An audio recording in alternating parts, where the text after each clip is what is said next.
they provide. We are confident that by working together, we can protect the integrity of our sport by providing a doping-free environment for our dancers, our athletes, and a level playing field for all. Thank you very much. Thank you very much, Sean. What an impactful welcome message to your communities. And once again, thank you, Sean. Thank you, Tony, Sergey, and Diana for being with us and for being with your communities. It's really great to have you all, and I can see in the chat many people joining. Thank you very much, Dylan. So yeah, thank you very much, everybody. So let's maybe go back with what we will discuss today. So as briefly mentioned, we will talk about anti-doping rule violations through the anti-doping landscape, how many there are, whom they apply to, and what they mean. But if you have not already heard this term before, you can think of them as defining what doping is. We will also discuss the substances and methods on the prohibited list with helpful tips and concrete examples. Then we will explain to you the testing procedures and mention the athlete biological passport. Next up, we will discuss athlete and athlete support personnel rights and responsibilities under the World Anti-Doping Code. And we will wrap up with the Q&A and a reminder that Diana will join us camera with a final message. So let's look at what we hope you will get out of this session today. By the end of today's sessions, you should understand the anti-doping rule violations, why they exist and whom they apply to, be able to know how to check substances and methods on the prohibited list, understand the testing procedures and the athlete biological passport. You should also understand athlete and athlete support personnel rights and responsibilities under the code. And last but not least, we will make sure that you know where to go to find more information on anti-doping. And again, don't worry if you don't know some of the terminologies. We will help you and cover all of this definition in this session. So let's move on to our first point of today, the anti-doping rule violation through the anti-doping landscape. And let's introduce WADA and some of the documents and terminology you will come across during this session. WADA is the World Anti-Doping Agency, and the World Anti-Doping Code is the core document that harmonizes anti-doping policies, rules, and regulation within sport organizations and public authorities worldwide. All international federations and national anti-doping organizations are required to have their own anti-doping rules, which are compliant with the code. And the code works in conjunction with 8 international standards you can see on screen. And they are technical documents which define anti-doping programs. There are 7 standards along the bottom, and the prohibited list you can see on the middle left of your screen. And while all these documents serve an important purpose in the anti-doping system, we recommend that athletes and athlete support personnel joining us today are familiar with the prohibited list because it is published annually and contains a list of prohibited substances and methods classified by different categories. So you will have understood that the code sets up the regulatory framework for the anti-doping system. It is adopted by every international federation worldwide, and the anti-doping rule violations apply worldwide to every athlete. So let's start the first poll question to see what you know.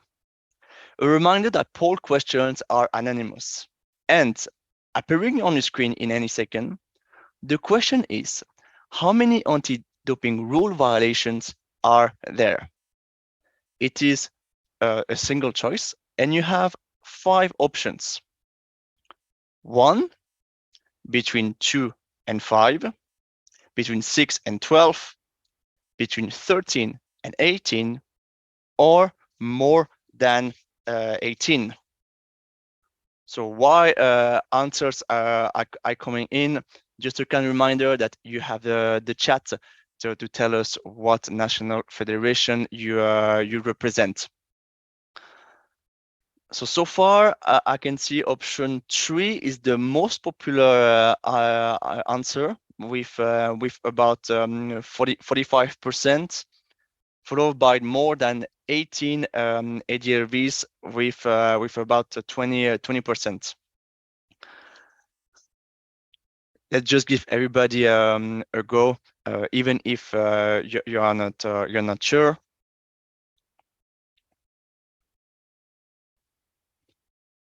Okay, right. Let's close the poll and share the result with the audience.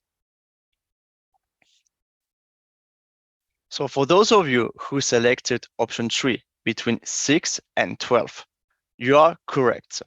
They are between 6 and 12 LDRVs.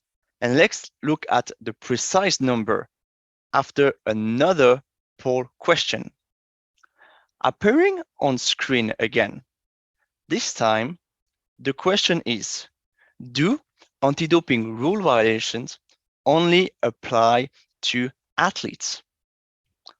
Yes, no, or I don't know.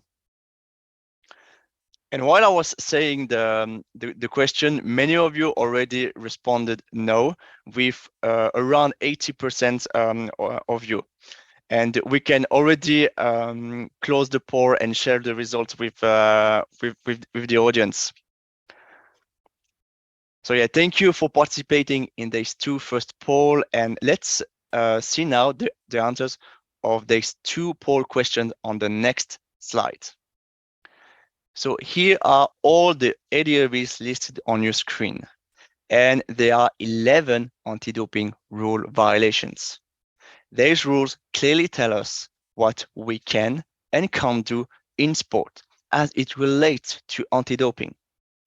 The first 4 anti-doping rule violations apply to athletes only and can be only committed to in relation to doping control. The rest of the ADRVs, which are 2.5 to 2.11, apply not just to athletes, but to administrators, coaches, medical personnel, and other groups of athlete support personnel. But for the purpose of time today, we will only focus in the first 4 ADRVs.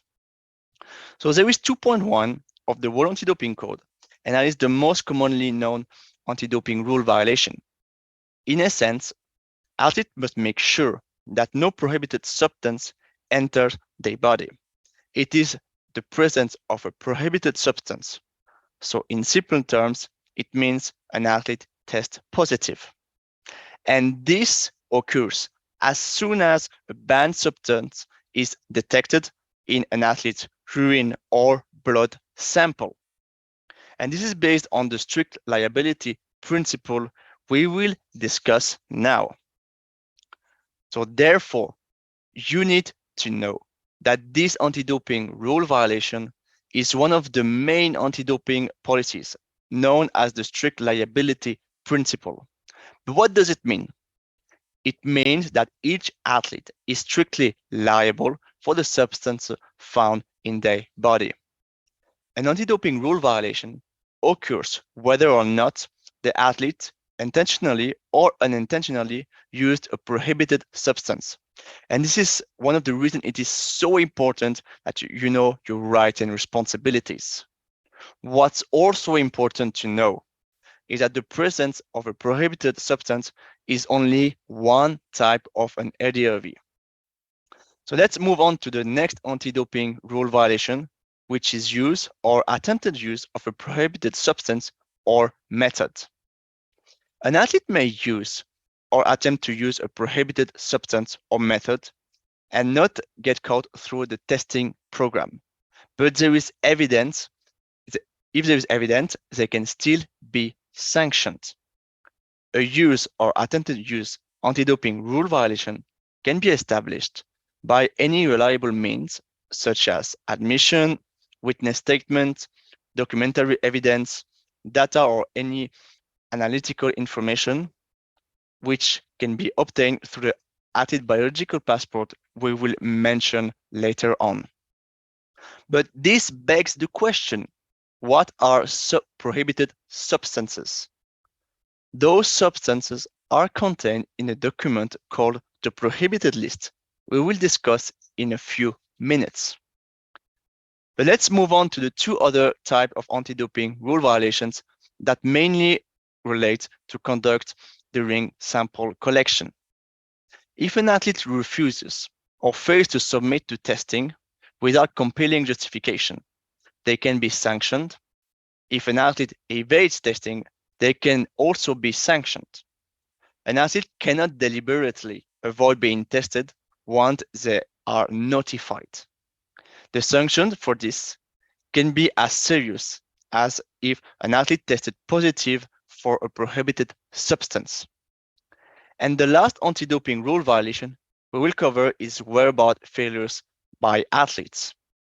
The rules applies to athletes who are in a registered testing pool, or RTP for short. These athletes need to provide information to an anti-doping organization about where they are going to be at specific times. This is so testing can take place with no advance notice. Any athlete who is included in the RTP and who submits late, inaccurate, or incomplete whereabouts that lead them to being unavailable for testing may receive a filing failure. Any athlete who is included in this RTP may receive a missed test if they are not available for testing during a 60-minute time slot. This means that when athletes submit complete information and on time, they must be at the right location at the right time. So 3 whereabouts failures occurring in a 12-month period may lead to an anti-doping rule violation and a potential 2-year ban from sport. So this is why it is so important to understand, submit, and update whereabouts information. But please note here that WSF only has a testing pool managed by the ITA on behalf of WDSF. But WDSF may add a RTP in the future. However, it is important that athletes included in a testing pool are also required to provide whereabouts information. However, the testing pool whereabouts requirements are shorter and the consequences for non-compliance are less severe than for athletes included in RTPs.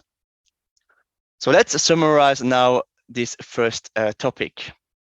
All members of WDSF community are subject to the global anti-doping rules as outlined in the World Anti-Doping Code and the international standards. There are 11 anti-doping rule violations. All 11 apply to athletes, and 7 apply to athletes, athlete support personnel, and other members of the WDSF community. And these rules are in place to protect athletes' health and their right to clean and fair competition.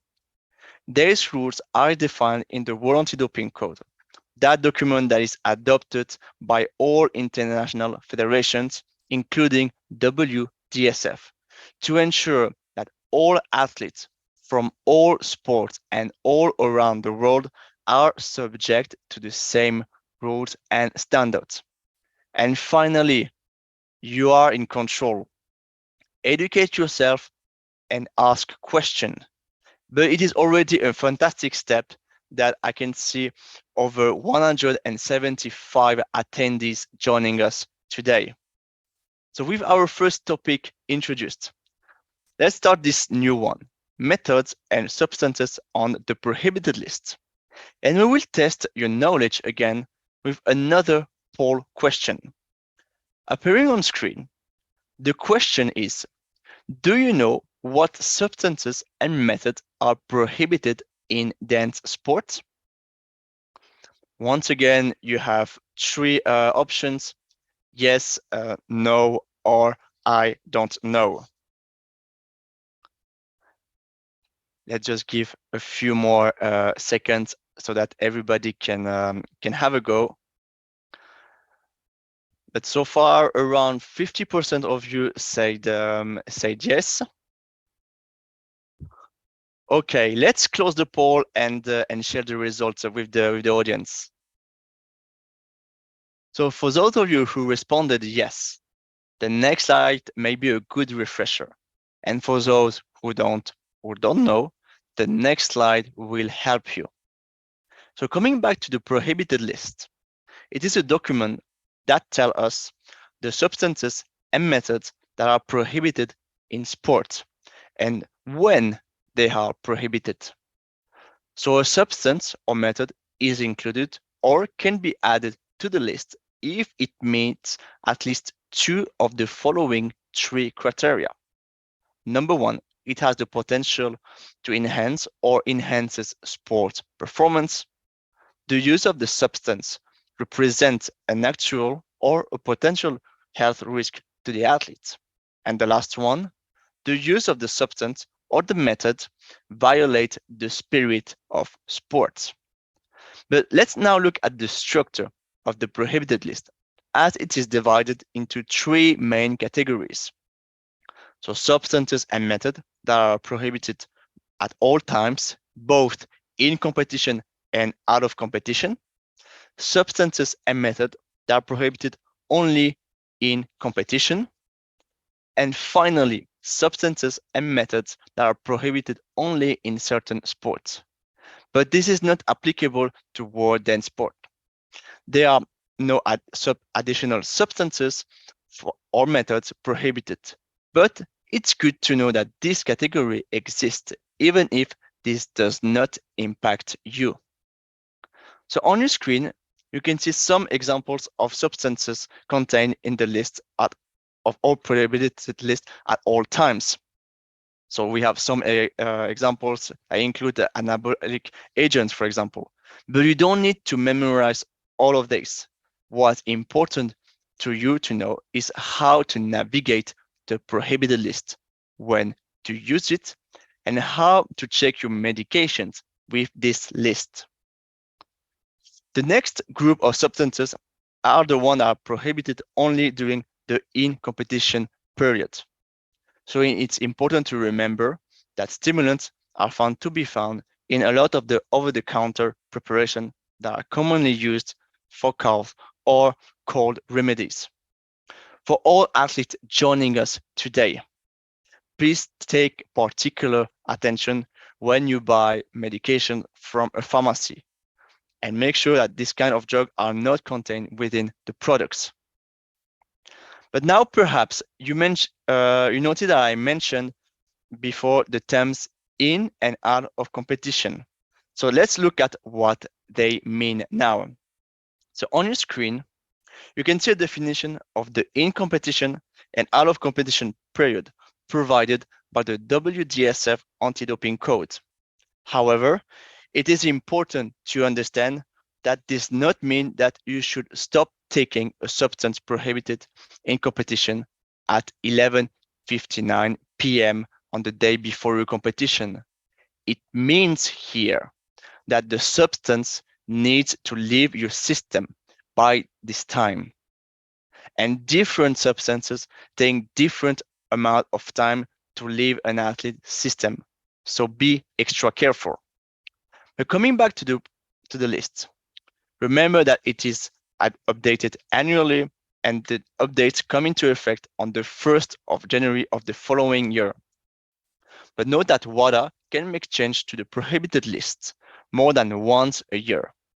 But if that is the case, WADA will communicate or publish any changes 3 months before it comes into effect.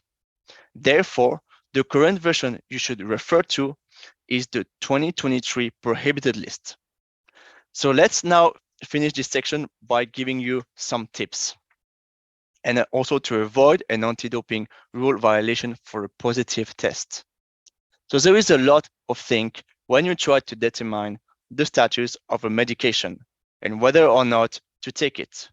But there are some really good resources to help you check your medications. And we always recommend speaking to your team doctor or pharmacist, or to contact your national anti-doping organization. A note here that a general pharmacist may not have the knowledge of the prohibited list. So if you are consulting a pharmacist when buying a medication, for example, make sure to ask them to point out the medical ingredients and the packaging and check them with you. And if you are checking the medication yourself, we recommend using Global DRO. This is an online database of the most current version of the prohibited list. And you will see how this website works through a short demo.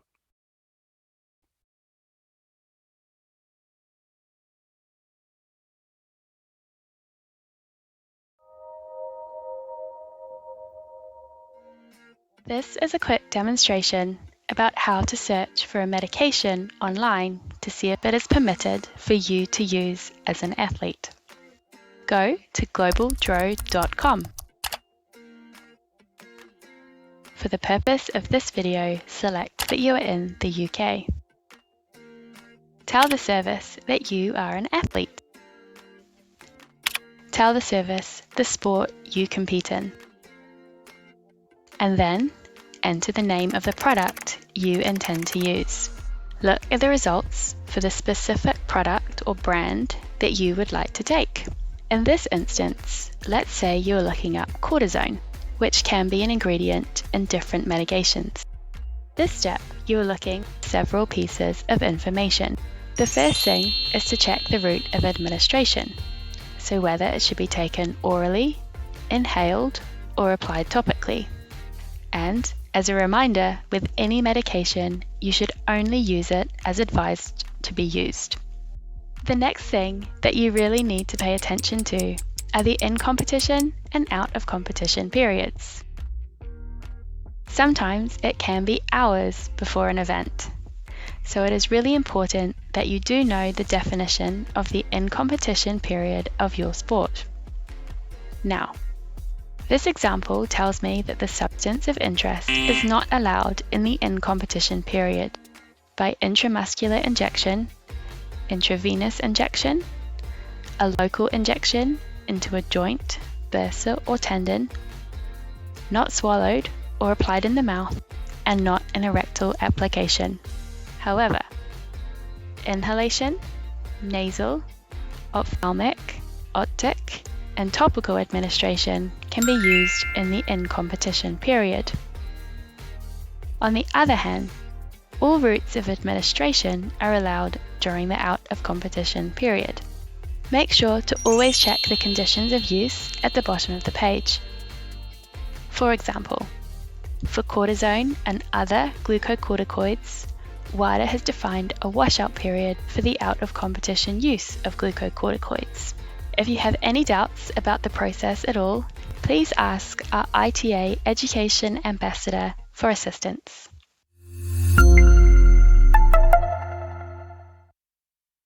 So we hope this demo helps you navigate Global DRO, and we included a link to this online database. So let's look at a case study and the consequences an athlete faced for not checking their medication.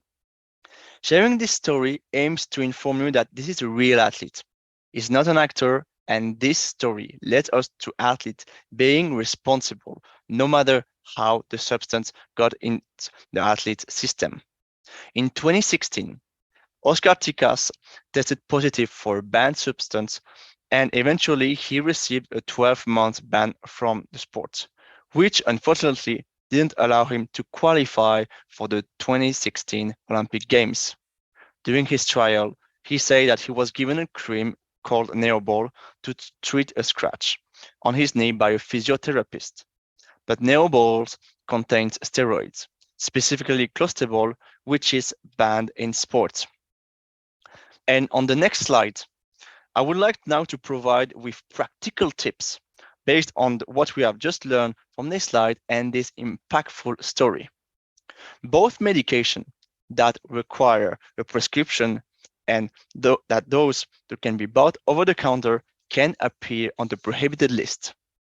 Athletes should remind their doctors that even if they are an athlete and are subject to anti-doping regulations, even if they go to the dentist or treatment out with the context of sport.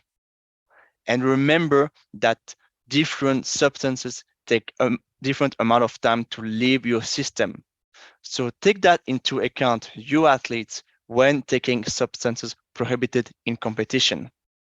Some medications are prohibited in large doses.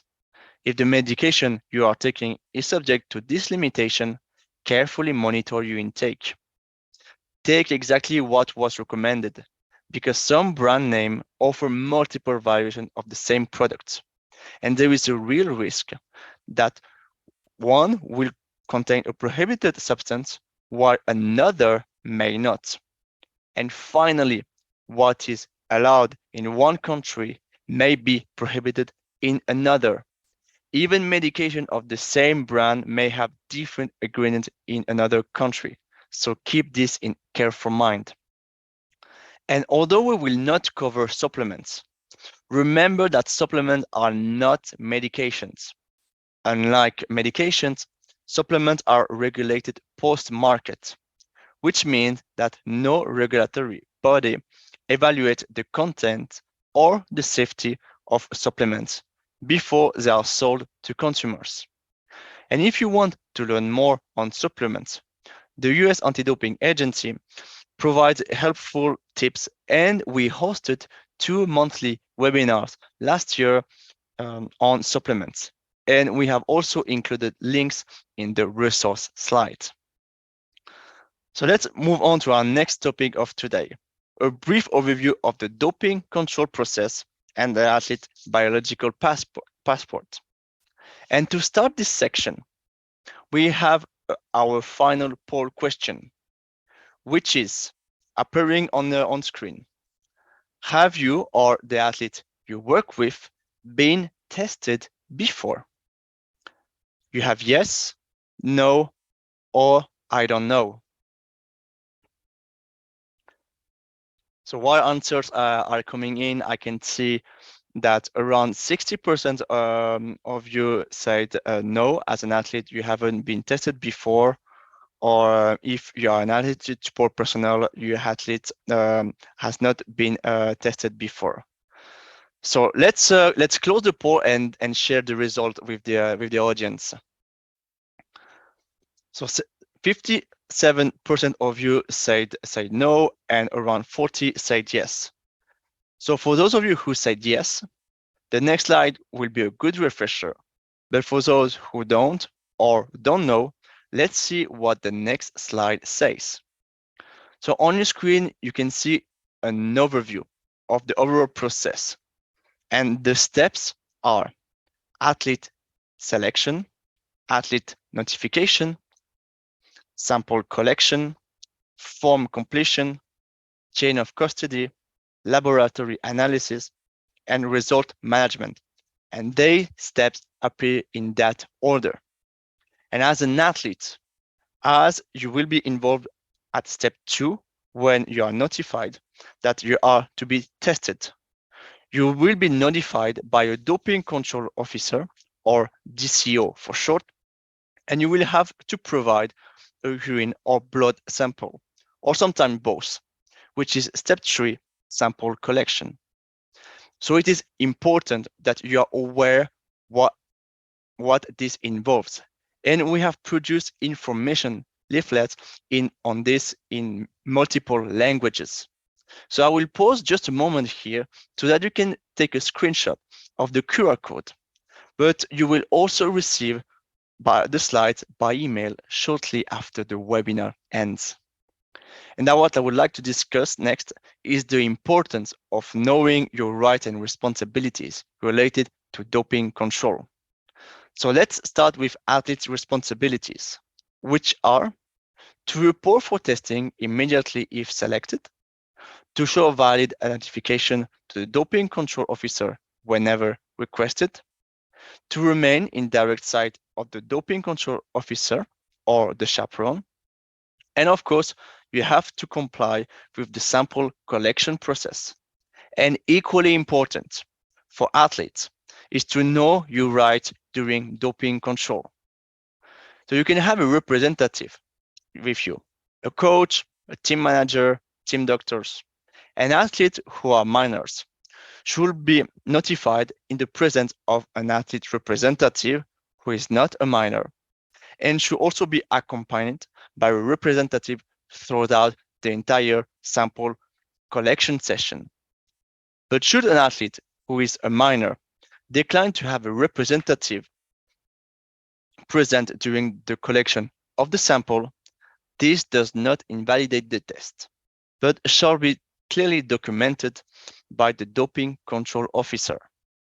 Next, athletes can also request an interpreter to help with translation if needed.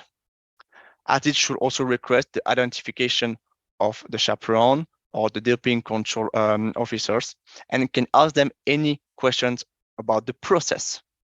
Athletes can also request special assistance or modifications to the process, such as if they are injured or need a wheelchair. Athletes should record any comments, whether positive or negative, on the doping control form, and these have absolutely no effect on the outcomes of the test. And finally, athletes can also request a delay for valid reasons, and some of the valid reasons to delay testing can include attend a victory ceremony, finish a training session, receive medical attention, fulfill a prearranged media commitment, and warming down after training or competition. Ultimately, the doping control officer decides if the request to delay testing is valid. And we have discussed athletes and responsibilities and their rights during doping control.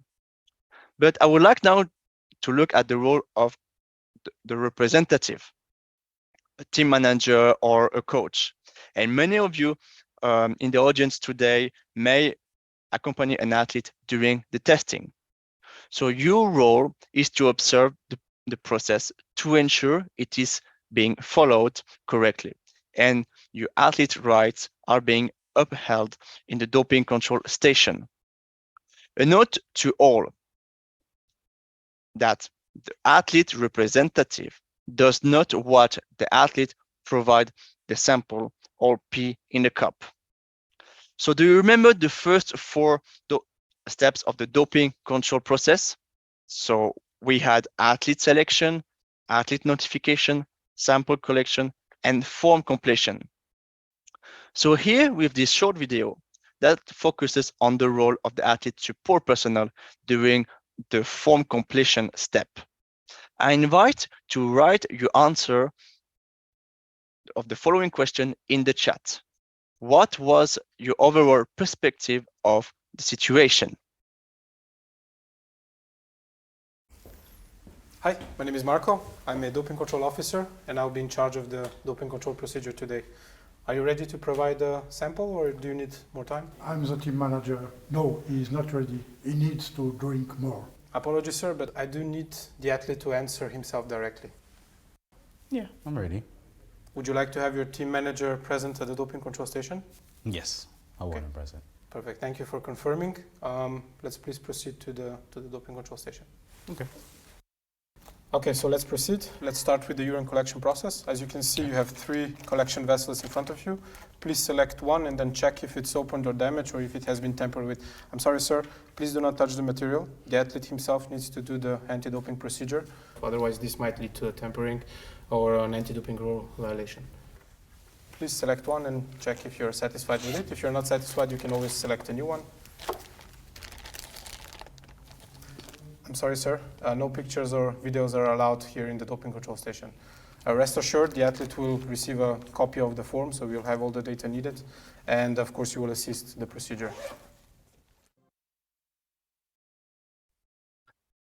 So while I'm waiting for your feedback in the chat, from what I saw, it seems that the team manager was too assertive and didn't really know his rights and responsibilities.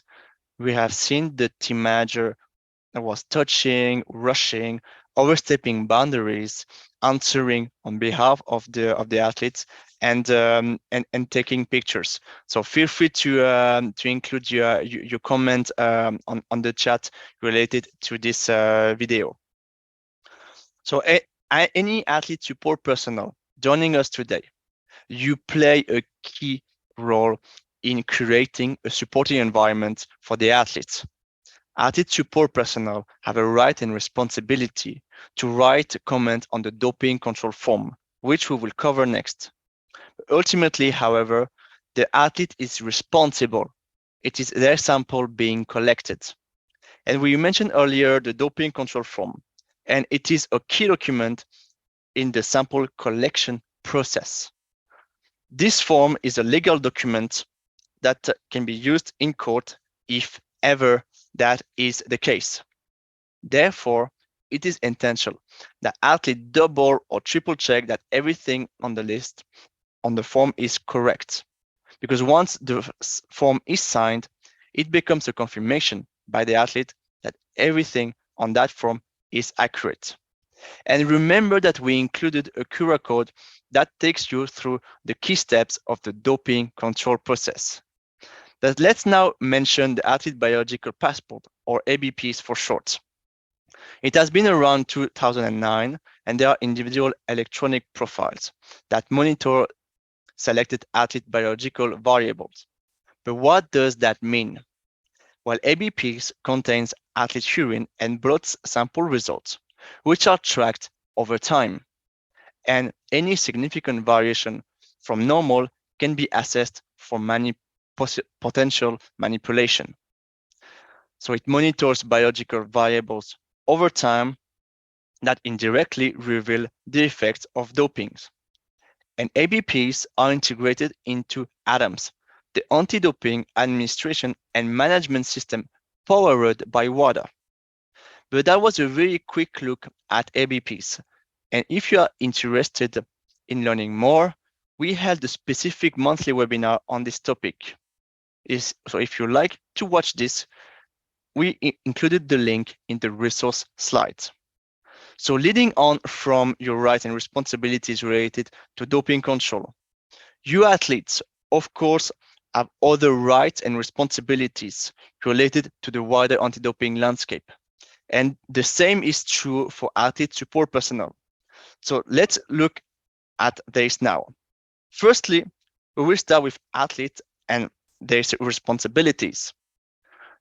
Athlete responsibilities under the code are important and quite straightforward. It is an athlete responsibility to be educated and informed and to know and follow the rules. To be able for sample collection when requested, in competition or out of competition, to take full responsibility for what they ingest.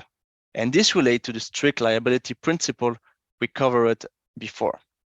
To inform medical personnel of their obligations, especially if they are prescribed any medications or treatments, and to cooperate with anti-doping organizations, but also to avoid any cooperation with banned support personnel. And of course, athlete entourage and other members of the anti-doping system have an obligation to inform the athletes of their rights. And if we look at the purpose of the Athlete Anti-Doping Rights Act, it is to ensure that athletes' rights within anti-doping are clearly set out, accessible, and universally applicable.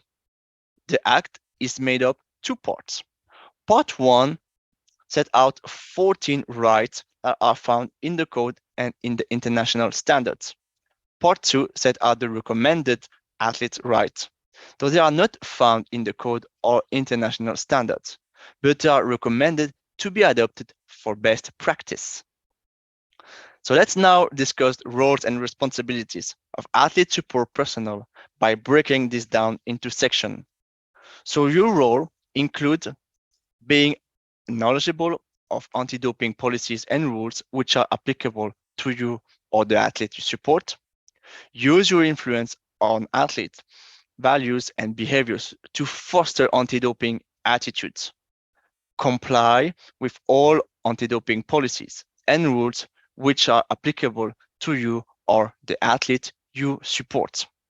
And very similarly, for responsibilities, these include cooperate with the athlete testing program, disclose to UNADO and WGSF whether you have committed an anti-doping rule violation within the previous 10 years, cooperating with anti-doping organization investigating ADRVs.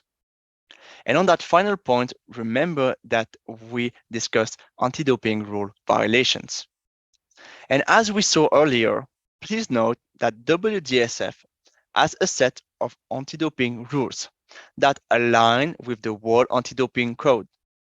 Article 20 and 21 of the WGSF Anti-Doping Code outlines roles and responsibilities of athlete and athlete support personnel we covered earlier. And this means that you must comply with the code, international standard, and WGSF anti-doping codes. And wrapping up now very quickly, I want to leave you with these useful links. They are the main places I will point to if you want to have more information on the topics we covered today. So let's move on to participation question with the Q&A.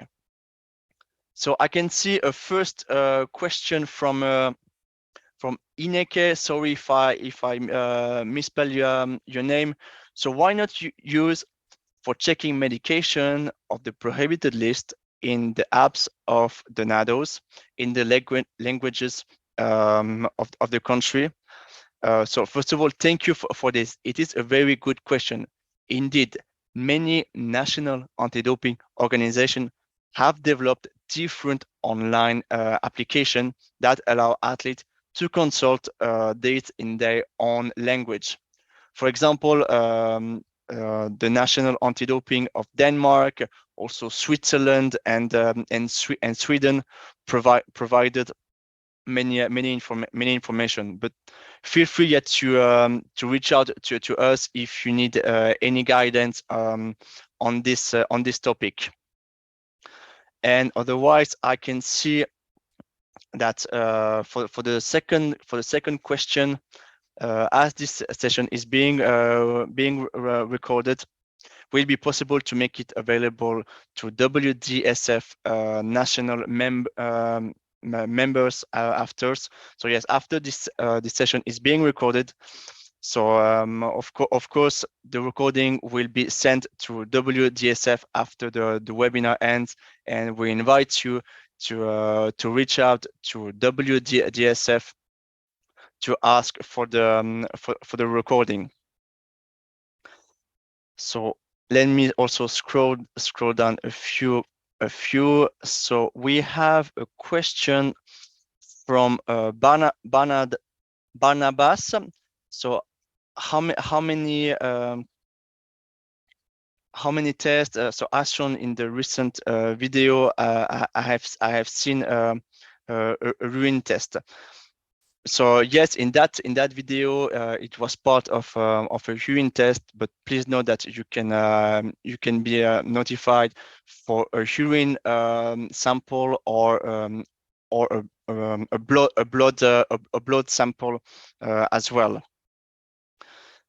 So I hope with this question, with this answer, it helps you with these questions. Lawrence, yes, you will get the slide at the end of the session shortly after the webinar ends. And then we have another question from Barnabas. Is taking alcohol beverage before competition like energy drinks, is it regarded as doping from Uganda? Perhaps feel free to reach out to us, and we will also we will in the meantime get in touch with our internal colleagues, and we will be more than happy to provide an answer related to this. But the thing is that as we are also and almost ending the session, perhaps I would like now to invite Diana to put camera and micro on, so that you can deliver this final message to WDSF community. So just checking with you, Diana, that you can deliver this final message to your audience. Thank you, Dylan. Dear colleagues, first of all, I would like to thank all those athletes and support staff who have joined us today in this specific webinar for their assistance. I hope that you have been able to acquire a certain level of knowledge regarding the anti-doping points discussed today, and that it has been useful to you to solve some of your doubts. Before finishing, I would like to remind you that ITA organizes monthly webinars on different topics related to anti-doping, as well as the IF webinar series that will be held every Thursday in July, plus the first Thursday in August, as you can see now in the screen. So save the dates, please save the dates for this important education. And I invite you to register for this webinar series and continue this important education for everyone involved in our dance sport. Thank you all for assisting today, for attending this webinar, and thank you, Dylan. Many thanks, Diana, for this final message. So as she said, make sure that you save the dates in your calendar for this series, and you will learn more about this series later on from World Dance Sport Federation. So after the webinar ends, please don't forget to complete our survey, and so that we can also improve our services to you. You can tell us what you learn, and we will also, as a reminder, email you with the slide attached shortly after the webinar ends. And for if you have any questions, the ones were in the Q&A, or if you have any questions later on, feel free to email us at education@ITA.sport, and we will be more than happy to help you with your question. So that just leaves me to say a big thank you to you all, and to WDSF colleagues who were with us at the beginning of the session. We hope you found the session engaging, educational, and helpful. So it is a good afternoon from us in Switzerland, and have a great week of the week. Thank you all, and see you later. Recording